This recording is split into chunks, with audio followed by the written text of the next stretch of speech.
Shalom, shalom, shalom, chers fils et filles du Dieu vivant, princes et princesses du roi des rois, champions et championnes, shalom. Je voudrais m'excuser parce qu'il s'est passé 48 heures, vous n'avez pas reçu de nouveaux messages et beaucoup d'entre vous s'en est plein et vous aviez réclamé effectivement, n'est-ce pas, ces paroles qui vous font du bien, ces paroles qui vous édifient, ces paroles qui vous encouragent, ces paroles qui vous fortifient. Alors, merci encore pour votre confiance, merci. Cela m'encourage également à pouvoir méditer la parole pour vous. Ce matin, je voudrais partager avec vous dans le psaume 23 au sujet de notre thème qui dit que nous devons faire confiance à Dieu dans les moments difficiles. Bien-aimés dans le Seigneur, sans plus tarder, nous allons faire la lecture du psaume 23. C'est un psaume familier, nous connaissons tous ce psaume, mais le problème c'est que le problème chez nous enfants de Dieu, chez nous chrétiens et chrétiennes, disciples du Seigneur, souvent c'est que nous connaissons la parole de Dieu par cœur, même les versets, nous les récitons, mais face aux réalités, lorsque nous sommes placés devant des faits, où maintenant ces paroles doivent devenir esprit et vie en nous, nous devons maintenant confesser ces paroles, les appliquer dans notre vie, dans les circonstances de notre vie, devant les difficultés. C'est là où justement nous oublions ces paroles que nous connaissons par cœur, ces paroles que nous récitons souvent tous les jours comme une simple récitation. Alors que ces paroles ne sont pas des récitations, c'est des paroles puissantes, c'est des paroles vivantes, c'est des paroles qui peuvent transformer notre vie et qui sont données pour que justement devant les situations les plus difficiles, nous puissions les confesser, nous puissions les croire et qu'elles puissent changer notre vie, n'est-ce pas? Alors donc, le psaume 23 nous dit ceci. L'Éternel est mon berger, je ne manquerai de rien. Il me fait reposer dans de verts pâturages, il me dirige près des eaux paisibles. Il restaure mon âme, il me conduit dans les sentiers de la justice à cause de son nom. Quand je marche dans la vallée de l'ombre de la mort, je ne crains aucun mal, car tu es avec moi. Ta houlette et ton bâton me rassurent. Tu dresses devant moi une table en face de mes adversaires. Tu induis ma tête et ma coupe déborde.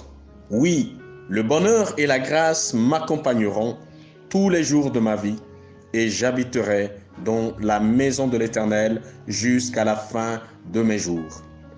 Amen. Bien-aimés dans le Seigneur, ce psaume, comme je le disais, nous le connaissons par cœur. Nous le récitons même. Mais il ne suffit pas de le connaître et de le réciter. Ici, le psalmiste David, étant un berger de profession, parce que lui, il fut berger, et il sait ce que le berger fait. Il connaît en tant que berger, ayant l'âme du berger, le cœur du berger, l'esprit du berger en lui, alors il sait ce que cela veut dire être berger. Un berger, c'est celui qui donne sa vie pour ses brebis. Un berger, c'est celui qui ne vit que pour ses brebis. Un berger, c'est celui qui prend des risques pour ses brebis. C'est celui qui vit pour l'intérêt de ses brebis. Donc la vie du berger est liée à la vie de ses brebis.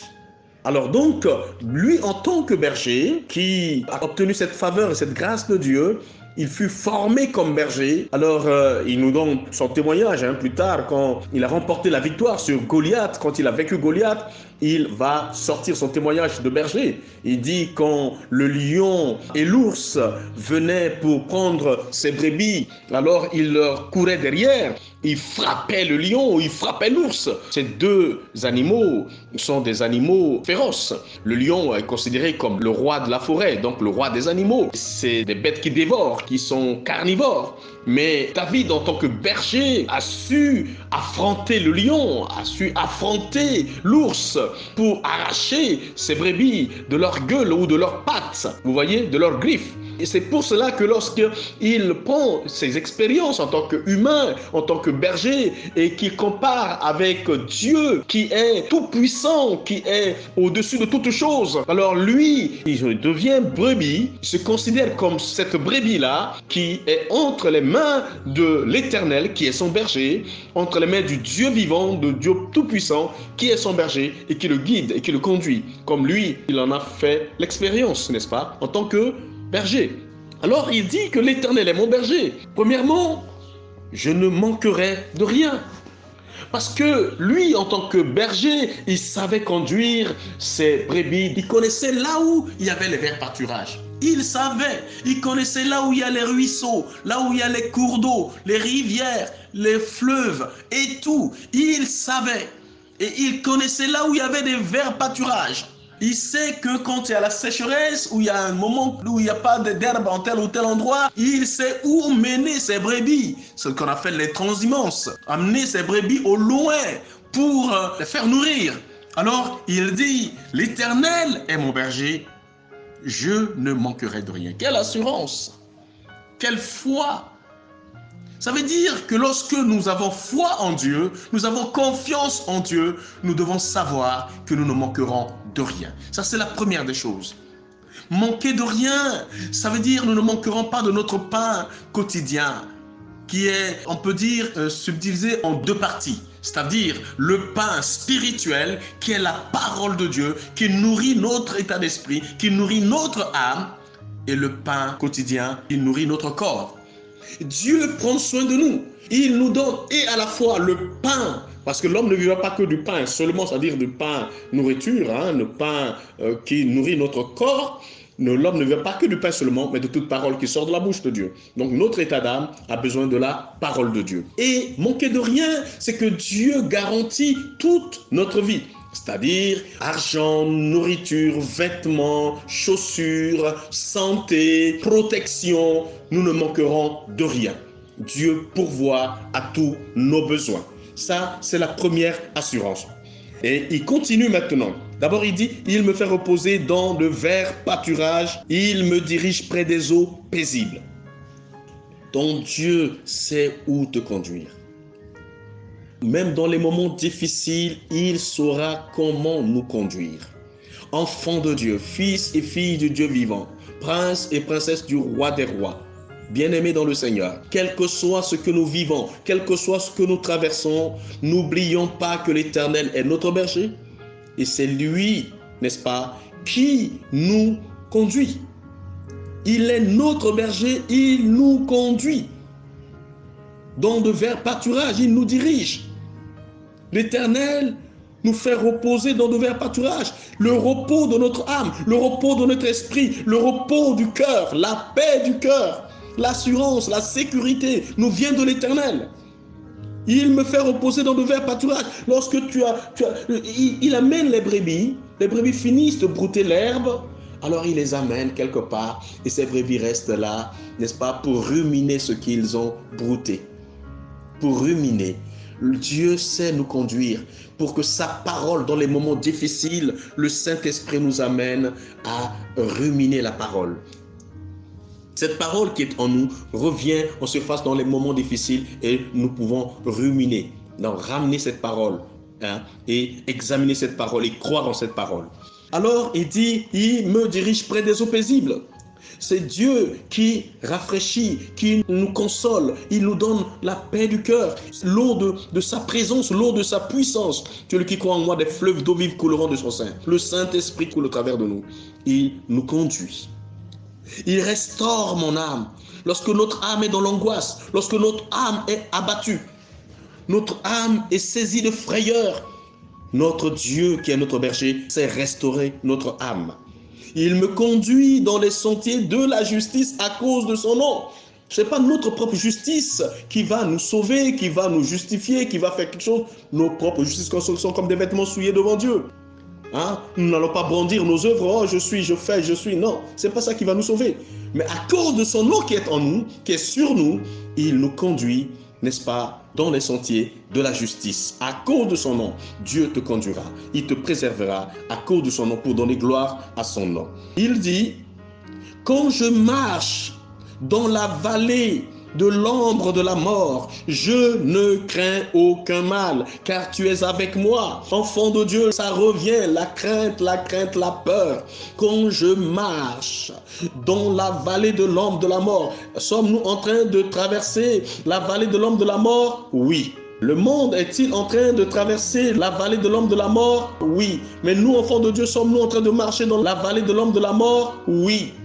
Mais la réponse je ne crains aucun mal, car tu es avec moi. Ton Dieu est avec toi, il est en toi. Et avec toi, Emmanuel, Dieu avec nous. Mais il vit en toi par le Saint-Esprit. Et si tu as cette assurance, si tu as cette confiance, tu n'as rien à craindre. La mort est en train de sévir sur toute la terre, de détruire les gens, de s'aimer la terreur. Il y a des morts, on les compte par milliers, par centaines, par jour. Même dans les grandes puissances, la mort sème la terreur. Avec ce fameux virus, cette pandémie de coronavirus est en train de s'aimer la mort. Mais toi, enfant de Dieu, dis comme David, je ne crains aucun mal, car tu es avec moi. Dieu est la vie. Faisons-lui confiance dans les moments difficiles. Faisons-lui confiance. Ta houlette et ton bâton me rassurent. Waouh! Le berger a 2 cannes. L'autre canne a un bout qui a un crochet. Alors, cela lui permet, lorsque la brebis veut s'égarer, il l'accroche avec et la ramène. Le bâton est là pour la correction. Une brebis qui veut courir ça et là, qui veut sortir de rang des autres brebis pour aller dans une autre direction, le berger va tac, tac, tac avec son bâton pour frapper afin qu'il revienne sur le droit chemin. Et donc Dieu utilise les deux. Il a sa houlette. Lorsque nous sommes en difficulté, il nous relève avec la houlette. Mais il a aussi le bâton pour nous corriger. Lorsque nous nous endurcissons, lorsque nous désobéissons, Dieu, en tant que berger, nous corrige. Il ne te corrige pas pour te faire du mal, il ne te corrige pas pour te tuer, pour te détruire. Sa correction est dans notre intérêt. C'est pour nous faire du bien. Donc, il a la houlette et il a le bâton du berger pour nous corriger. Et tout ceci se résume que dans sa parole. La parole de Dieu est à la fois houlette, la parole de Dieu est à la fois bâton pour nous conduire, pour nous diriger. C'est le bâton de l'autorité. C'est ce qui permet au berger donc de conduire. Alors, pour terminer, alors il dit, tu dresses devant moi une table en face de mes adversaires. Lorsque nous sommes face à l'adversité, Dieu veut nous honorer. Dieu veut confondre nos ennemis à cause de son amour. Pour marquer la différence, il dresse une table. Lorsque tu es assis devant une table, tu es honoré, n'est-ce pas? Et face à tes ennemis, Dieu oint ta tête. Ta coupe déborde. L'huile de Dieu, l'onction de Dieu. Dans ces moments difficiles, nous avons besoin de l'onction. L'onction vient nous renouveler. L'onction vient nous inonder. L'onction vient nous élever. L'onction vient nous donner la victoire sur nos ennemis, sur la mort, sur coronavirus, sur les difficultés et les épreuves de la vie. Alors, il dit, ma coupe déborde. Oui, le bonheur et la grâce m'accompagneront. Voici tes compagnons. Dieu, en tant que berger, ordonne à Monsieur le Bonheur, à Madame la Grâce, de t'accompagner. Il dit, voici mon fils, voici ma fille, voici mon enfant. Vous, Bonheur et Grâce, vous devrez le suivre partout. Vous devez l'accompagner partout. Vous devez être avec lui partout. Et le bonheur, qui signifie bien-être, va t'accompagner. Et la grâce, qui veut dire faveur, seront avec toi. Partout où tu seras, tu vivras dans le bien-être. Le bien-être sera ton partage. Et la faveur de Dieu sera attachée à toi, la grâce, la faveur. Partout où tu passeras, les portes peuvent se fermer devant les autres, mais devant toi, une porte sera toujours ouverte. Dieu ouvrira une porte devant toi. C'est ça la faveur de Dieu. Et à la fin, il dit, et j'habiterai dans la maison de l'Éternel jusqu'à la fin de mes jours. Demeurez, restez, accrochés, attachés à Dieu. C'est pas ailleurs, c'est pas chez le marabout, pas chez le féticheur, c'est nulle part ailleurs que dans la présence de Dieu. C'est ça, demeurer dans la maison de l'Éternel, rester dans la présence de l'Éternel, vivre en communion avec l'Éternel. Une femme qui demeure dans la maison de son mari, de son époux, vit en communion avec son époux, n'est-ce pas? Alors restons attachés à notre Dieu jusqu'à la fin de notre jour sur cette terre, mais nous serons éternellement en sa présence pour toujours. Soyons forts, soyons victorieux dans ces moments difficiles. Nous vaincrons. Au nom de Jésus-Christ, disons Amen 3 fois. Amen, Amen, Amen. Prions. Père, je te prie pour tes enfants, je te prie pour ta fille qui est découragée, ton fils qui est découragé. Seigneur, je prie pour lui, je prie pour elle. Je prie, Seigneur, pour ton serviteur, ta servante, pour tes enfants qui traversent le monde difficile, qui sont démoralisés, abattus, découragés, ne sachant que faire, ne sachant où aller, ne sachant vers qui courir, vers qui chercher le secours. Mais notre secours nous vient de l'Éternel. L'Éternel, notre berger. Seigneur, merci de nous donner cette assurance en toi, par Jésus-Christ, notre bon berger, qui a donné sa vie pour nous, afin que nous ayons la vie et la vie en abondance. Nous disons Amen.